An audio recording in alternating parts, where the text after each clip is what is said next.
Mesdames, Messieurs, bonsoir. Merci de préférer la télévision nationale. Au sommaire de cette édition, bientôt le sommet des Nations Unies sur les systèmes alimentaires. Le comité multisectoriel vient d'élaborer un rapport sur les avancées en matière de transformation alimentaire et nutritionnelle en Guinée. Le contenu du rapport dans ce journal. Vulgarisation de la nouvelle constitution. À Sigiri, responsables administratifs et élus locaux ont été largement informés. Tous comptent s'impliquer pour sa vulgarisation. La pharmacie centrale de Guinée a engagé de nombreuses réformes pour répondre aux besoins des populations. On note dans ce secteur la construction et la modernisation de ces installations. Le focus dans ce journal. Une fois encore, bonsoir et bienvenue dans ce journal que nous ouvrons par ces décrets. Décret D 2025-0137 PRG CNRD SGG portant nomination d'un commandeur dans l'ordre national du mérite. Le président de la République, vu la charte de la transition, vu la loi L 94-002 CTRN du 26 janvier 1994 modifiant et complétant l'ordonnance numéro 116 PRG-SGG du 22 septembre 1986 portant création de l'ordre national du mérite. Vu le décret D 2021-002 PRG-CNRD-SGG du 27 septembre 2021 portant nomination du grand chancelier de l'Ordre national du mérite décrète. Article 1er. En reconnaissance d'éminents et loyaux services rendus à la nation, le grade de commandeur de l'Ordre national du mérite de la République de Guinée est décerné à l'ambassadeur des États-Unis d'Amérique en Guinée, son Excellence, M. Troy Damian Fitrel. Article 2. Le présent décret, qui prend effet à compter de la date de sa signature, sera enregistré et publié au journal officiel de la République. Conakry, le 23 juillet 2025, signé Général Mamadi Doumbouya. Décret D 2025-0138 PRG-CNRD-SGG portant nomination d'un commandeur dans l'Ordre national du mérite. Le président de la République, vu la charte de la transition, décrète. Article 1er. En reconnaissance d'éminents et loyaux services rendus à la nation, le grade de commandeur de l'Ordre national du mérite de la République de Guinée est décerné à la chargée d'affaires de l'ambassade des États-Unis d'Amérique en Guinée, Madame Anne Dutt Johnson. Article 2. Le présent décret, qui prend effet à compter de la date de sa signature, sera enregistré et publié au journal officiel de la République. Conakry, le 23 juillet 2025, signé Général Mamadi Doumbouya. Le sommet des présidents des parlements membres de la Mano River Union a bouclé ses travaux à Monrovia. En marge de cette rencontre, le chef de l'État libérien Joseph Boakai a accordé une audience aux délégations parlementaires de la Côte d'Ivoire, de la Guinée, du Libéria et de la Sierra Leone. Une occasion d'échanger sur des sujets cruciaux tels que la coopération sous-régionale, la sécurité et le développement économique. Le compte-rendu avec Abdoulaye Ningelande Diallo. Au domicile privé du président de la République du Libéria, ces chefs de délégation parlementaire viennent rencontrer Dr Joseph Boakai. En plus de la visite de courtoisie, l'occasion est mise à profit pour échanger les idées autour de la création d'un organe législatif de la Mano River Union. Une autre action qui vise à renforcer les liens entre les pays membres et faire face aux défis communs, notamment ceux liés à la paix et à la stabilité dans la sous-région. Donc, ça c'est le type d'amitié que nous avons. Nous sommes reconnaissants et nous pouvons construire cette fraternité à tous les niveaux, au niveau des chefs d'État et des institutions. Je suis très content que vous, les présidents du Parlement, ayez pris cette initiative. Les discussions ont également porté sur des projets de développement durable visant à améliorer les infrastructures et à stimuler les échanges commerciaux entre les pays de la Manoriva Union. Monsieur le Président de la République a salué cette initiative et s'est engagé à le soutenir, mais aussi à intervenir auprès des autres chefs d'État pour que ce projet soit une réalité dans un avenir très très proche. Enfin, une observation importante reste à signaler, c'est que la politique a divisé, c'est que la nature a rassemblé, c'est que la culture a rassemblé. Donc il est important, plus que jamais, que nous prenons notre destin en main en mettant en place les bases d'une vraie intégration qui permettra in fine à réaliser des infrastructures de développement indispensables pour le décollage économique de la sous-région, mais aussi avec pour levier la libre circulation des personnes et de leurs biens sur l'espace de la Manoriva Union. Cette audience est un pas décisif vers une coopération renforcée et un avenir prospère pour les nations de la Manoriva Union. Le deuxième sommet des Nations Unies sur les systèmes alimentaires, c'est pour bientôt, prévu du 27 au 29 juillet à Addis Abeba. La Guinée prendra une part active à cette rencontre. Le Comité national multisectoriel du système alimentaire et nutritionnel a présenté ce 23 juillet son rapport national. La cérémonie est présidée par le Premier ministre Amadou Riba. Reportage Ousmane Bangoura. Le deuxième sommet des Nations Unies sur les systèmes alimentaires se tiendra à Addis Abeba du 27 au 29 juillet 2025. 4 ans après l'édition fondatrice de 2021, ce rendez-vous international vise à faire le point sur les progrès accomplis dans la transformation des systèmes alimentaires mondiaux. À l'instar des autres pays membres, la Guinée est appelée à soumettre un rapport national, un document stratégique qui reflète les efforts consentis pour garantir un accès équitable à une alimentation saine, durable et nutritive. Le présent rapport, objet de cet atelier, est le résultat d'un long processus de concertation. Il reflète l'état actuel de notre système alimentaire, les avancées notables réalisées depuis 2021. Mais aussi les déficits majeurs qui subsistent en matière de production, de transformation, de commercialisation, de consommation, de gouvernance et de résilience. Il est important de rappeler ici qu'un système alimentaire durable est un système qui assure la sécurité alimentaire et la nutrition pour tous, sans compromettre les bases économiques, sociales et environnementales nécessaires pour assurer la sécurité alimentaire et la nutrition des générations futures. Près de 30 participants issus des ministères sectoriels, des institutions publiques, du secteur privé, des partenaires techniques et financiers, ainsi que des organisations de la société civile ont pris part aux travaux. Le système des Nations Unies réaffirme son engagement à accompagner la Guinée dans la mise en œuvre de sa feuille de route nationale pour des systèmes alimentaires durables, résilients et inclusifs. Nous continuerons à soutenir les efforts de mobilisation des ressources, de financement des capacités et de plaidoyer pour une transformation équitable et fondée sur la science. La rencontre a également renforcé la mobilisation des acteurs autour des défis du système alimentaire avec l'ambition partagée d'accélérer les réformes et d'attirer davantage d'investissements pour atteindre les objectifs de développement durable. La question de la nutrition, très souvent, on n'en parle pas suffisamment assez parce que ce n'est pas une action dont les conséquences, bonnes ou mauvaises, sont mises dans le sens de la nutrition. La plupart du temps, lorsqu'on assure un diagnostic approfondi, on se rend compte que la question de la nutrition a été une des questions qui n'a pas été bien gérée durant la petite enfance. Le couple nutrition-vaccination doit désormais aller ensemble. Ensuite, nutrition-vaccination, la question scolaire, l'éducation. La Guinée aspire à aller dans cette direction pour rattraper, disons, un certain décalage au détriment de nos intérêts nationaux.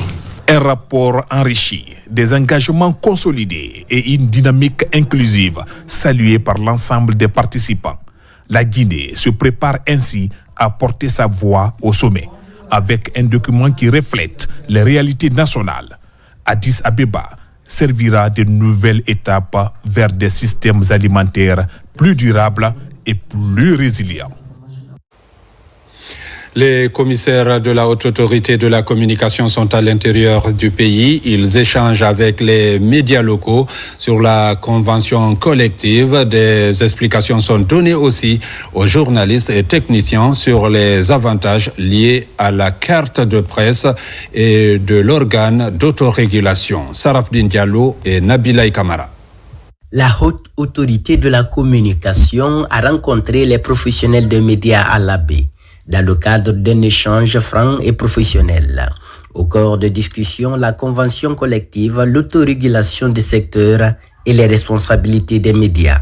La HAC a pu réunir et les patrons et le syndicat et un texte consensuel a été élaboré, accepté par les deux parties et au moment même où je vous parle, il ne reste que la cérémonie de signature. Le président de la HAC, Boubacar Yassine Diallo, a mis en avant les avantages de la carte professionnelle pour les journalistes.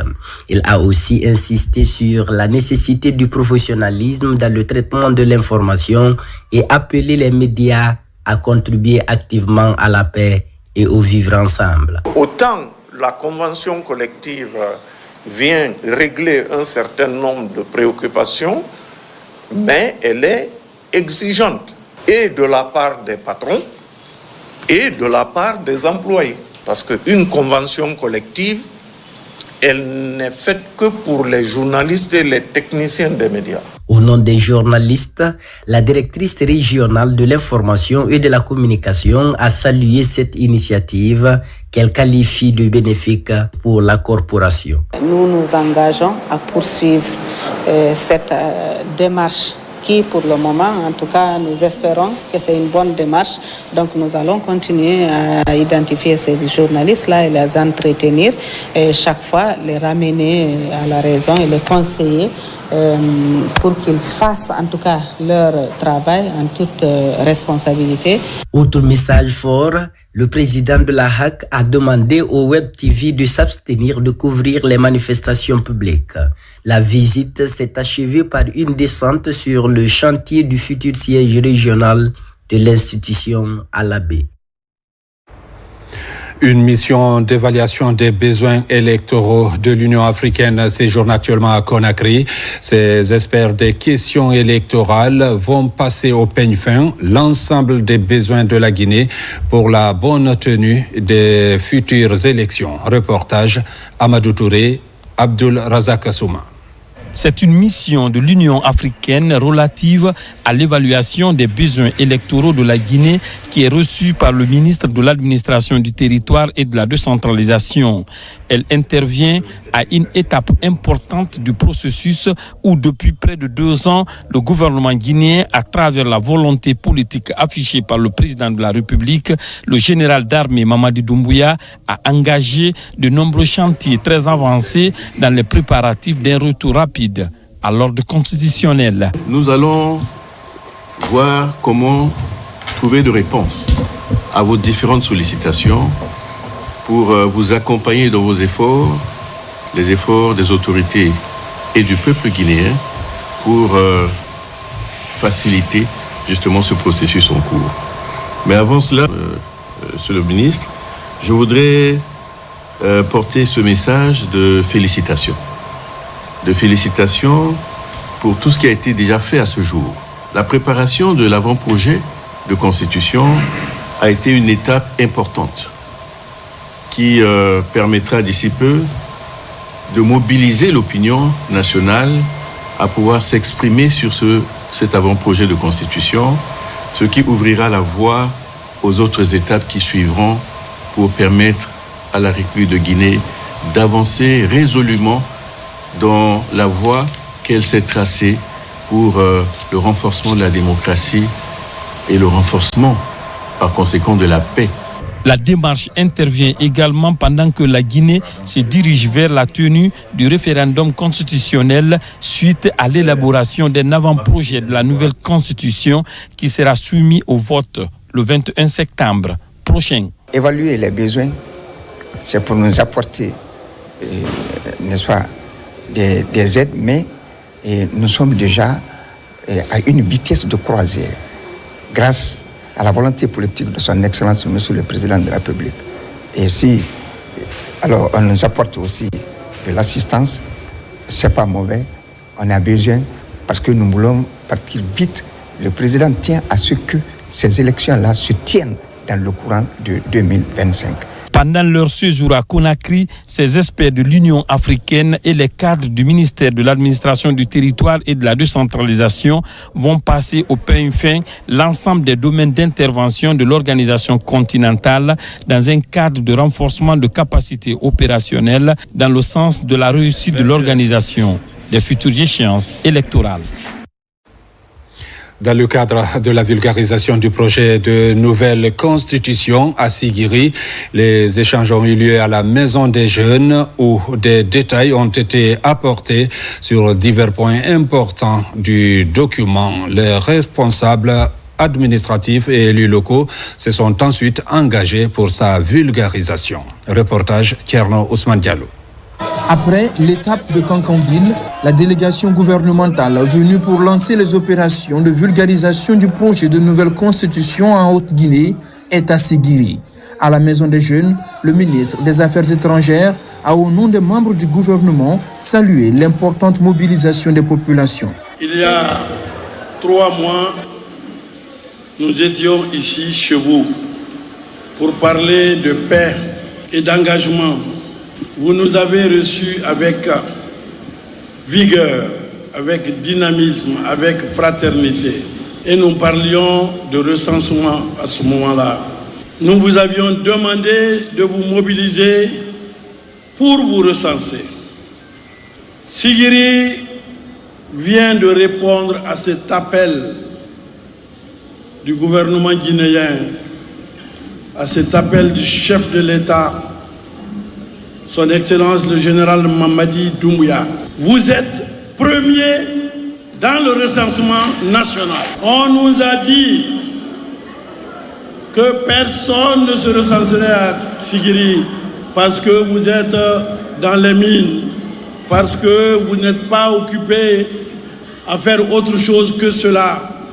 On nous a dit que politiquement, vous n'étiez pas très engagé.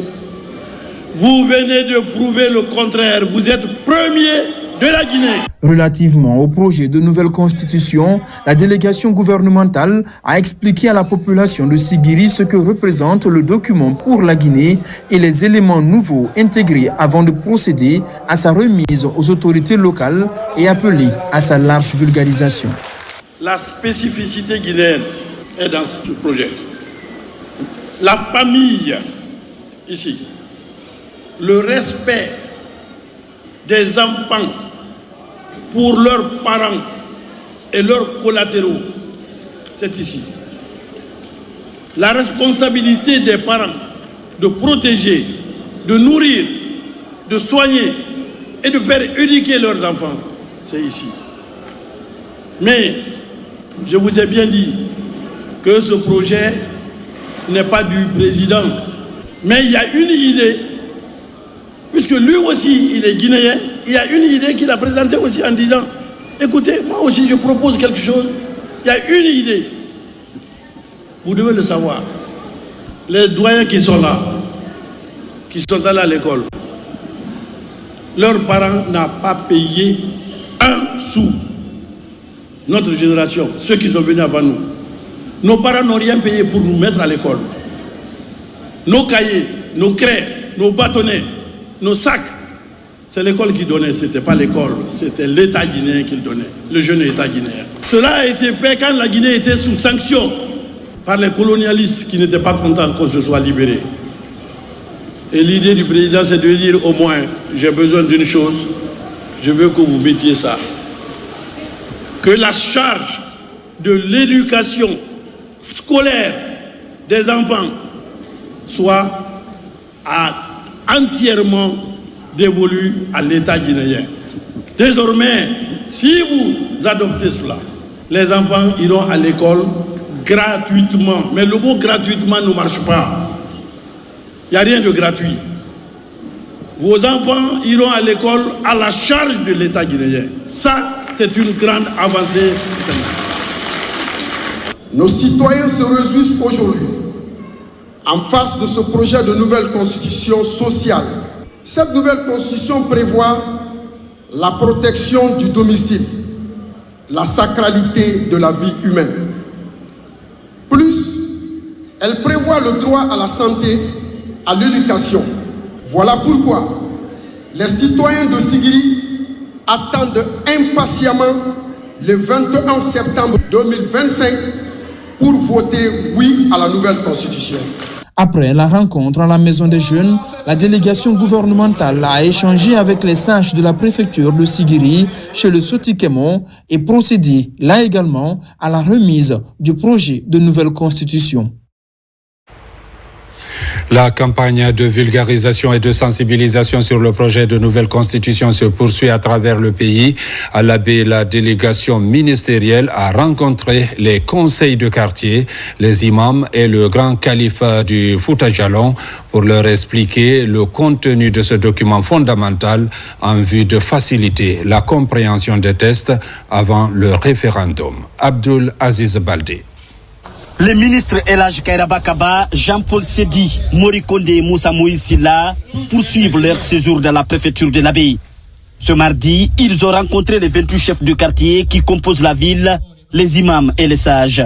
Le programme s'inscrit dans le cadre de la vulgarisation du projet de nouvelle constitution, expliquer ses innovations et ses avantages. J'ai suivi avec émotion les différentes communications des ministres qui sont ici envoyés à l'Abbé autour du projet de la nouvelle constitution. J'ai décelé une pédagogie, une fidélité, une éloquence avec lesquelles ils ont pu présenter réellement le projet de la nouvelle constitution à la population de l'Abbé massivement réunie. Au-delà des aspects politiques à l'intérieur de cette constitution, en tout cas définit le vivre ensemble, la cohésion entre les populations.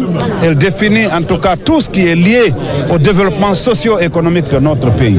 De l'Abbé, la délégation s'est rendue dans la sous-préfecture de Dionfo pour présenter le même projet de nouvelle constitution au calife général du Fouta, Elhadji Abdoulgadir Dionfo. Un moment d'histoire marqué par des prières et des bénédictions. On n'a pas le statut de sage gratuitement. C'est le fruit d'une vie entière passée en sagesse, en dévotion. Donc on ne peut que venir rechercher auprès d'eux d'abord l'adhésion à cette idée et leur soutien. Parce que nous sommes convaincus que quand eux-mêmes sont d'accord avec les idées que nous avançons, c'est que ces idées sont justes. C'est des vecteurs de communication qui sont efficaces et il faut mettre à profit leur riche expérience, leur bénédiction toujours concrétisée pour en solliciter davantage afin que les entreprises gouvernementales, la vision du président de la République, que Dieu les exauce et les traduise en actes concrets au bénéfice de toute la population de notre pays. Les conseils de quartier, les imams et les sages sont invités à parcourir le document afin d'en comprendre le contenu. Dans la ville minière de Fria, toutes les couches sociales de Sombori étaient mobilisées pour comprendre le contenu de cette nouvelle loi fondamentale. Des tests traduits par une mission gouvernementale dépêchée dans la localité à cet effet. Reportage Mohamed II Camara, Aboubakar Junior Camara. L'honneur revient à la ville minière de Fria de recevoir la délégation gouvernementale en charge de la vulgarisation du projet de la nouvelle constitution dans la région de Boké. Ici, la notabilité est d'abord rencontrée avant la population à la Maison des Jeunes. Comme dans les autres préfectures, l'accent est mis sur des articles innovants comme la santé universelle, l'égalité en droit et en devoir entre l'homme et la femme, le droit à un emploi décent et la scolarisation obligatoire pour tous les enfants de Guinée, mais également le droit des personnes de troisième âge. Le projet de constitution que vous portez aujourd'hui à la connaissance de nos concitoyens est le fruit d'un travail collectif, méthodique et hautement républicain, articulé autour des 3 piliers fondamentaux, l'écoute citoyenne et l'ancrage dans nos réalités nationales. Il faut que la population soit informée du contenu de cette nouvelle constitution. Si on n'est pas informé, il y aura une confusion. Donc, dans ce qui a été dit dans la salle ici, chacun a été édifié et nous sommes d'avis. Ces débats sans tabou ont permis aux membres du gouvernement déployés dans la région de Boké d'évaluer le niveau de compréhension du contenu de la nouvelle constitution par des populations laborieuses de Sombori. Nous avons senti beaucoup d'intérêt et des sages qui ont promis d'accompagner ce projet de vulgarisation de cette nouvelle constitution. Mais aussi on a noté beaucoup d'attentes et d'espoir de nos populations par rapport à ce nouveau projet de constitution qui consacre beaucoup d'intérêt au social, que ce soit la parité de 30% pour les femmes, mais aussi le droit à la scolarité, à la santé, au travail, au logement décent. Mais également c'est une constitution qui apporte beaucoup de corrections, qui dépolitise nos administrations, mais également qui consacre l'édition de comptes à travers la Cour spéciale de la justice qui poussera les futurs dirigeants à rendre des comptes sur leur gestion. Constitution du peuple, par le peuple et pour le peuple. De Fria à Gawal, en passant par Bofa, Boké et Koundara, les membres du gouvernement ont expliqué dans les langues du terroir tous les articles de cette nouvelle constitution qui prennent en compte toutes les libertés fondamentales des citoyens guinéens vivant en Guinée ou à l'étranger. Encore ces décrets qui viennent de nous parvenir, décret D 2025-0135 PRG CNRD SGG portant nomination au ministère de la Santé et de l'Hygiène publique. Le président de la République, vu la charte de la transition, décrète. Article 1er. Les cadres dont les prénoms et noms suivent sont nommés dans les fonctions ci-après. Inspecteur général de la santé, Dr Ali Badra Kamara, confirmé. 2. Inspecteur général adjoint de la santé, Dr Mohamed Al-Mahadi Kamara, confirmé. 3. Directeur général du Bureau de stratégie et de développement, Dr Abdoulaye Misside Diallo, précédemment directeur général adjoint du Bureau de stratégie et de développement. 4. Directeur général adjoint du Bureau de stratégie et de développement, M. Amara Touré, assistant technique au ministère de la Santé et de l'Hygiène publique.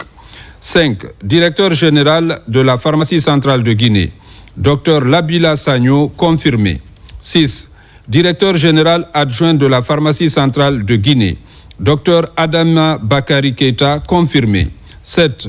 Directeur général de l'Institut national de santé publique, Dr Mamoudou Sama Chérif, précédemment inspecteur régional de la santé de Farana. 8. Directrice générale adjointe de l'Institut national de santé publique, Dr Ousseina Touba, précédemment cadre au département recherche en santé publique à l'Institut national de santé publique. 9.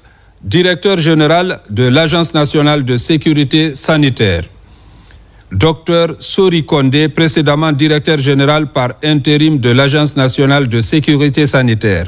10. Directrice générale adjointe de l'Agence nationale de sécurité sanitaire, Dr Fatoumata Chérif, précédemment chef de département surveillance intégrée de la maladie et riposte de l'Agence nationale de sécurité sanitaire. 11. Directeur national de la pharmacie et du médicament, Dr Mamadi Mariam Kamara, pharmacien. 12. Directeur national adjoint de la pharmacie et du médicament, Dr Mamadou Adi Diallo, confirmé. 13. Directeur national des établissements hospitaliers publics et privés, Dr Nyankoy Felemou, précédemment chef de projet à Expertise France.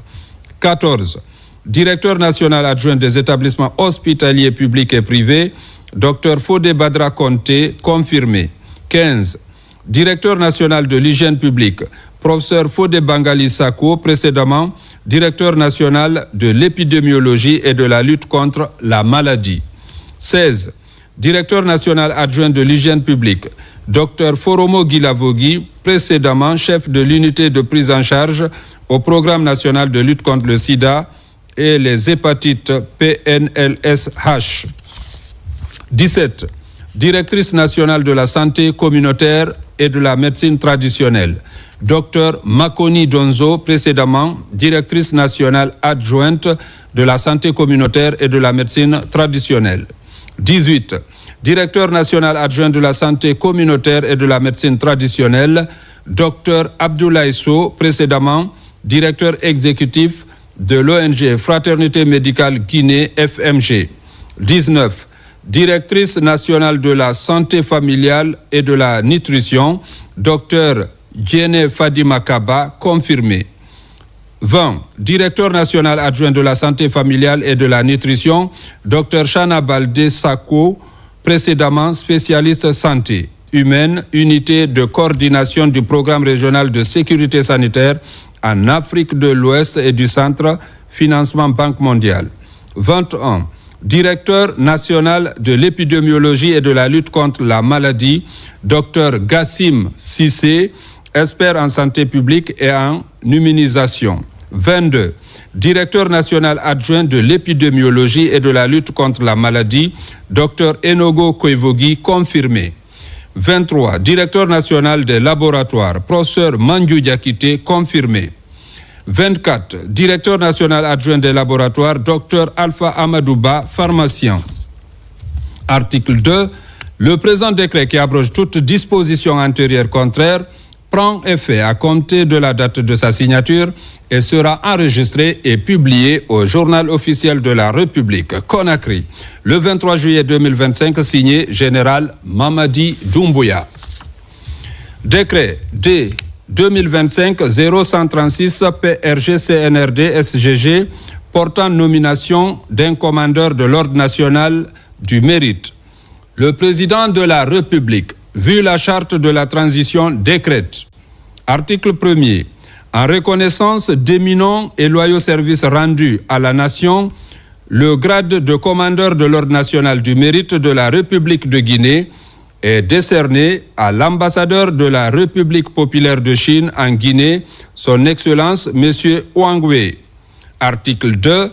Le présent décret, qui prend effet à compter de la date de sa signature, sera enregistré et publié au Journal officiel de la République. Conakry, le 23 juillet 2025, signé Général Mamadi Doumbouya. Décret D 2025-0137 PRG CNRD SGG portant nomination d'un commandeur dans l'Ordre national du mérite. Le président de la République, vu la charte de la transition, décrète. Article 1er. En reconnaissance d'éminents et loyaux services rendus à la nation, le grade de commandeur de l'Ordre national du mérite de la République de Guinée est décerné à l'ambassadeur des États-Unis d'Amérique en Guinée, son Excellence, M. Troy Damian Fitrel. Article 2. Le présent décret, qui prend effet à compter de la date de sa signature, sera enregistré et publié au Journal officiel de la République. Conakry, le 23 juillet 2025, signé Général Mamadi Doumbouya. Décret D 2025-0138 PRG CNRD SGG portant nomination d'un commandeur dans l'Ordre national du mérite. Le président de la République, vu la charte de la transition, décrète. Article 1er. En reconnaissance d'éminents et loyaux services rendus à la nation, le grade de commandeur de l'Ordre national du mérite de la République de Guinée est décerné à la chargée d'affaires de l'ambassade des États-Unis d'Amérique en Guinée, Madame Anne Dott Johnson. Article 2. Le présent décret, qui prend effet à compter de la date de sa signature, sera enregistré et publié au Journal officiel de la République. Conakry, le 23 juillet 2025, signé Général Mamadi Doumbouya. À Kissidou, le ministre de l'Énergie poursuit la sensibilisation. Partout, il invite les populations à lire le document pour s'approprier du contenu de la nouvelle constitution. Reportage Ibrahima Woulem Fofana. À la maison des jeunes de Kissi-Faramaya, une foule nombreuse s'est mobilisée pour assister à la séance d'information conduite par le ministre Aboubakar Kamara. L'objectif, expliquer clairement le contenu et les enjeux du projet de nouvelle constitution.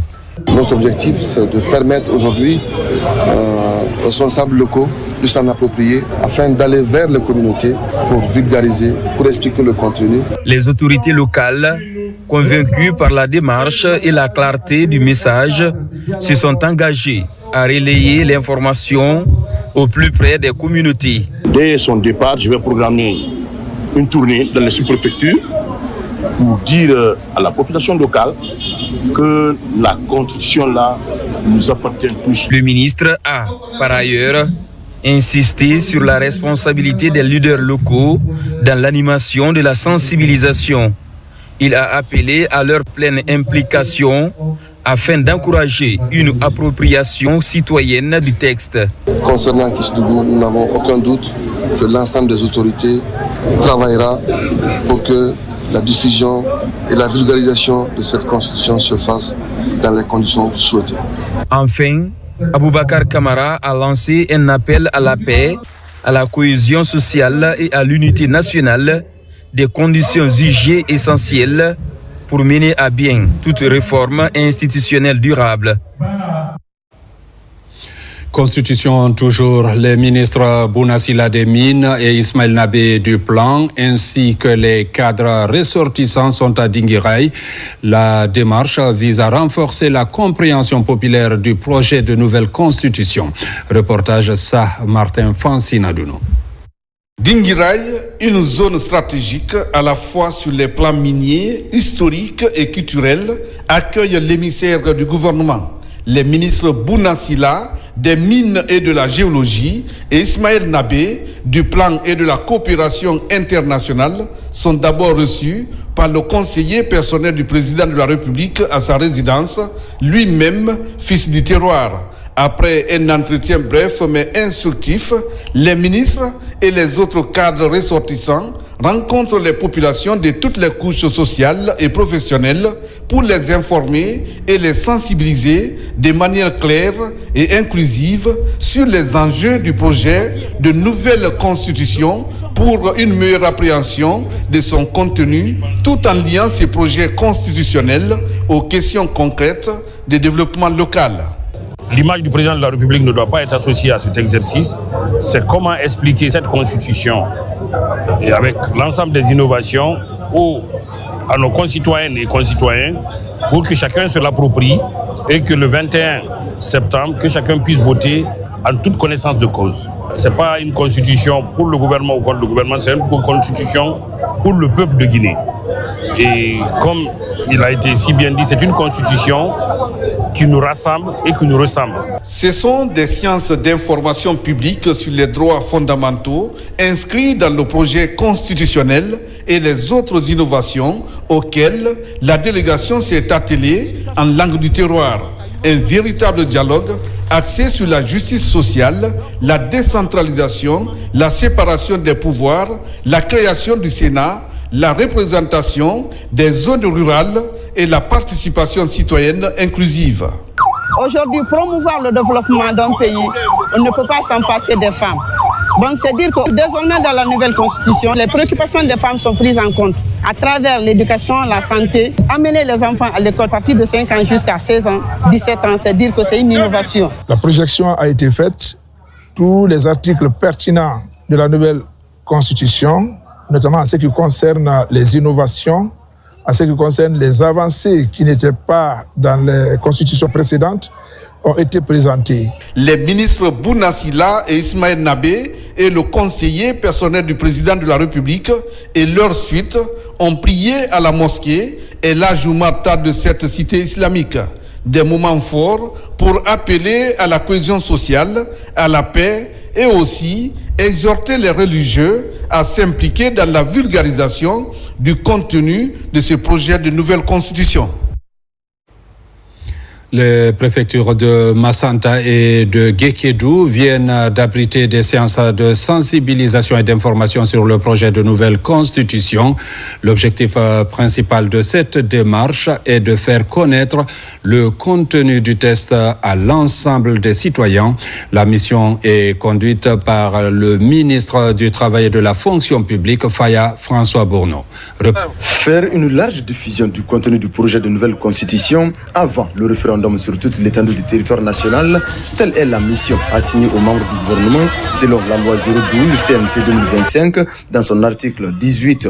Une mission accomplie avec brio dans les préfectures de Massanta et de Kékédou. Puisque les populations s'adjugent déjà ce projet tout en se félicitant de son processus d'élaboration. Cette nouvelle constitution apporte plusieurs innovations majeures qu'il est important de reporter à votre connaissance. Elle transforme, elle modernise, elle réconcilie. Bref, c'est une constitution qui ressemble et qui nous rassemble. Ce processus de familiarisation avec les nouvelles dispositions de la loi fondamentale prochaine nécessite la contribution de tous les maillons de la chaîne de commandement. Outre les CD, la bienvenue, inviter les sous-préfets, les présidents de délégation spéciales, les organisations de la société civile, les salles, les religieux, surtout les femmes, à s'investir efficacement dans la vulgarisation de la nouvelle constitution au sein des populations. La possibilité de candidature indépendante, le passage du mandat présidentiel de 5 à 7 ans, voilà entre autres points innovants abordés par les émissaires du gouvernement afin d'éclairer la lanterne des uns et des autres. L'exercice pour lequel nous sommes réunis dans cette salle ce matin est un exercice extrêmement important. C'est un exercice qui nous concerne tous parce qu'il s'agit de vous faire connaître le contenu de ce qui va constituer désormais en Guinée la base de notre vie politique, de notre vie économique, de notre vie sociale et même culturelle. Le contenu de ce projet de constitution vient de nous. C'est nous qui avons donné les idées pour les mettre dans ce projet de constitution. Ce projet de constitution a suivi un parcours, un processus qui est un processus participatif, un processus inclusif. Fixé au 21 septembre 2025, le référendum sur l'adoption de la nouvelle constitution implique tous les citoyens guinéens, où qu'ils soient. Toujours dans la région forestière à Beila, le ministre Bachir Diallo de la Sécurité pilote la vulgarisation du contenu de la nouvelle constitution. Toutes les couches sont sensibilisées sur ce document. Reportage Alpha Isiagaba. Le ministre Bachir Diallo dévale les populations des Beila. La vulgarisation du projet de nouvelle constitution est au centre des débats. Son contenu ainsi que les grands enjeux du projet sont expliqués aux citoyens de Beila. C'est une constitution qui ressemble à la population guinéenne, qui rassemble la population guinéenne, qui prend toutes les préoccupations de la population guinéenne en un mot. Rien n'est laissé à l'écart. La constitution est la charte fondamentale de notre République. Elle consacre les droits et les libertés de chaque citoyen, tout en rappelant les devoirs qui incombent à tous. Elle trace la voie de l'unité nationale. Nous saluons également les innovations majeures apportées par cette nouvelle constitution. Parmi les grandes innovations du projet de nouvelle constitution, la gratuité de l'éducation jusqu'à 17 ans, pas seulement, plusieurs autres nouveautés. Cette constitution, pour qu'elle soit utile dans son ensemble, il faudrait que chacun de vous comprenne quelle est sa part en tant que citoyen. Parce que vous n'êtes pas des Ivoiriens, vous êtes des Guinéens. Quelle est votre part dans cette constitution? Que vous soyez enfant, jeune, adolescent ou vieux, ou vieille, force de défense, de sécurité, etc. On est tous concernés par ce projet de constitution. Dans les échanges, les populations de Beila ont pris note et une copie du projet de nouvelle constitution a été remise aux citoyens présents à la maison des jeunes de Beila. Les enjeux et principes de ce test fondateur ont fait l'objet de vulgarisation au niveau de la Société nationale des pétroles SONAP, une initiative portée par les responsables de cette entité. Reportage Kadiatou Souleymane Keita. La Guinée s'apprête à écrire une nouvelle page de son histoire politique. Avec ses 199 articles, la nouvelle constitution qui sera soumise à un référendum est au cœur des débats et de la mobilisation nationale. La Société nationale des pétroles SONAP figure parmi les acteurs les plus engagés dans la vulgarisation et la sensibilisation autour de ce texte. Dans cette constitution, on n'est plus obligé d'appartenir à un parti politique pour être candidat à un poste électif. Ce qui est une évolution majeure dans un pays. Et un aspect qu'il faut saluer, c'est le fait que les postes à haute responsabilité seront désormais des postes auditionnés. En tant qu'une entreprise citoyenne, la Société nationale des pétroles SONAP accompagne ce processus. Il est essentiel que chaque travailleur comprenne le contenu de cette nouvelle constitution afin de participer en toute conscience au référendum du 21 septembre prochain. Et je n'ai sorti qu'une demi-page, là, sur les particularités de cette constitution.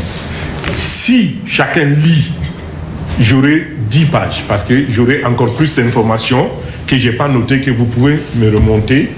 Nous allons nous assurer que là où il y a nos agents dans les préfectures, que les services là-bas aussi aient des copies. Nous aurons quelques autres activités autour du projet de constitution. Cette séance de vulgarisation à la SONAP s'inscrit dans une campagne nationale qui vise à offrir à chaque Guinéen les clés de compréhension de la nouvelle constitution pour que chacun puisse s'exprimer librement et en toute connaissance de cause lors du référendum prochain.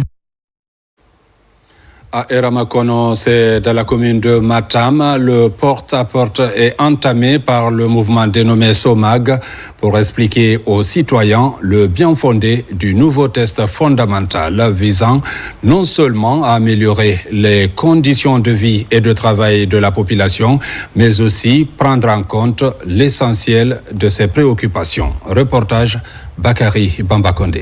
À quelques mois du référendum sur la nouvelle constitution, le mouvement citoyen SOMAD a lancé une campagne de sensibilisation dans la commune de Matam, précisément au quartier Ermakono. Loin des grandes tribunes, ce mouvement a choisi le contact direct avec les habitants, organisant des tournées de porte-à-porte pour expliquer les tenants et les aboutissants de cette nouvelle constitution. L'approche est d'informer chaque citoyen, quelle que soit sa situation, avant le vote décisif de septembre prochain. Il faudrait que tout le monde soit au courant, tout le monde soit informé, que ce soit de Conakry jusqu'à Zéro, juste dans les petits villages, tout le monde doit connaître le contenu de ce projet, non seulement connaître et accepter aussi. Pour accepter, il faudrait qu'on cherche à les expliquer. À travers cette méthode, le SOMAD veut s'assurer que tous les citoyens aient une compréhension claire des changements proposés par la nouvelle constitution, des droits et devoirs qu'elle garantit et de l'importance de leur participation au référendum. Ça, c'est notre constitution. Ce document vient remplacer l'ancienne qui avait montré ses limites. Ce document est fait sur la base des réalités de notre pays, de notre culture. Ce document revient sur le droit de chaque individu, de chaque Guinéen, en le renforçant. En renforçant le droit à l'éducation, le droit à la santé, le droit à la sécurité. C'est un document impersonnel. Alors que la date du référendum approche à grands pas, les membres de cette organisation veulent jouer un rôle essentiel en rapprochant la compréhension de la nouvelle constitution des citoyens directement à leur porte. À Conakry, les autorités communales de l'éducation de Matam et Ratoma multiplient les initiatives en faveur de la nouvelle constitution. Des séances de sensibilisation sont organisées pour permettre aux enseignants de cerner les contours de ce document. Reportage Falilou Diallo, Moussa Bangoura, Fodebari.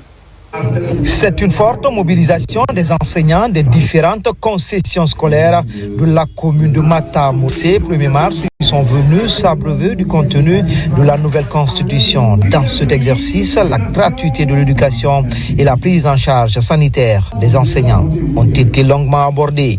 Dans le contenu, il y a des parties qui concernent notre public cible, qui est les enseignants, qui est très important. Si je ne m'en tiens seulement qu'à la prise en charge sanitaire des enseignants, là où quelqu'un devait payer 22 millions et quelques, il n'a payé que 2 500 000. Donc ça, c'est un avantage. Ensuite, sans compter la gratuité de l'éducation. Et ce qui vient couronner tout cela, c'est le statut particulier de l'enseignant. La direction communale de l'éducation entend ainsi impliquer, mais surtout expliquer aux enseignants de cette municipalité les avancées dans le système éducatif guinéen. En dépit du climat, il y a une mobilisation, une forte mobilisation, et les enseignants ont posé des questions. Et le contenu a été beaucoup débattu. Je les invite à s'approprier, à mieux véhiculer le contenu, puisque le citoyen que nous défendons, que nous formons, a besoin de savoir est-ce que ces préoccupations sont prises en compte. À l'instar des autres cadres de l'administration, tous les enseignants seront dotés du document et serviront de porte-parole dans la vulgarisation de la nouvelle constitution, dont le rendez-vous est pris en septembre prochain. Au stade de Bonfi, la structure dénommée Kaladeska Labesani s'implique dans la vulgarisation de ce document. L'accent est mis sur les innovations apportées. Reportage Mikini Moussa Kamara, Noumousso Diakité. Plus de 10 000 spectateurs sont autour de l'artiste Sayon Kamara. Ils sont au stade de Bonfi, dans la commune de Matam, sur invitation de la structure Kaladeska Labesani. Une stratégie adaptée pour vulgariser le contenu de la nouvelle constitution afin d'éclairer le grand public sur les enjeux de la nouvelle loi fondamentale. Non, je crois que un pays a droit à une loi fondamentale. La constitution, c'est la loi fondamentale du pays. Il faut que tout le monde s'y intéresse parce que ça, c'est la base de notre loi. Donc, il faut la voter, la constitution. Nous le ferons en sorte que au 21 septembre 2025, que le projet de constitution soit adopté à l'unanimité par le peuple de Guinée. Le caractère inclusif du futur texte constitutionnel est salué par les participants. La constitution en Guinée, c'est que c'est une constitution qui cherche à rapprocher les Guinéens, à renouveler tout ce qui a été pas bien en Guinée depuis l'indépendance. Les membres du CNT voudraient aujourd'hui que nous soyons comme une famille. Plusieurs préfectures de la Guinée profonde sont au rendez-vous. Des influenceurs ont véhiculé des messages allant dans la compréhension de ce sujet d'actualité. Santé. La pharmacie centrale de Guinée a engagé de nombreuses réformes pour répondre aux besoins en couverture pharmaceutique des structures sanitaires. Parmi ces efforts, la construction et la modernisation de ces installations. Reportage Adiatou Bari, Alpha Kamara. Face à la forte demande en produits pharmaceutiques de qualité, la pharmacie centrale de Guinée se lance dans de vastes réformes. Parmi ces réformes figure la construction des agences régionales modernes pour améliorer la disponibilité en médicaments. Cette décentralisation se concrétise à l'échelle nationale, comme ici à Manéa, avec la réalisation de cet entrepôt. Le niveau d'avancement de la construction de l'entrepôt moderne de la PCG est un niveau qui a atteint aujourd'hui 75%. Alors, il faut dire que cet entrepôt est un entrepôt moderne qui répond aux normes de stockage éditées par l'Organisation mondiale de la santé. Il faut noter que la pharmacie centrale de Guinée est notre centrale logistique. Donc, cet entrepôt de plus de 3000 m² vient renforcer de façon significative l'espace disponible pour l'entreposage des médicaments selon les normes internationales. À près de 268 km de la capitale, cette autre infrastructure moderne réalisée surplombe la ville de Mamou.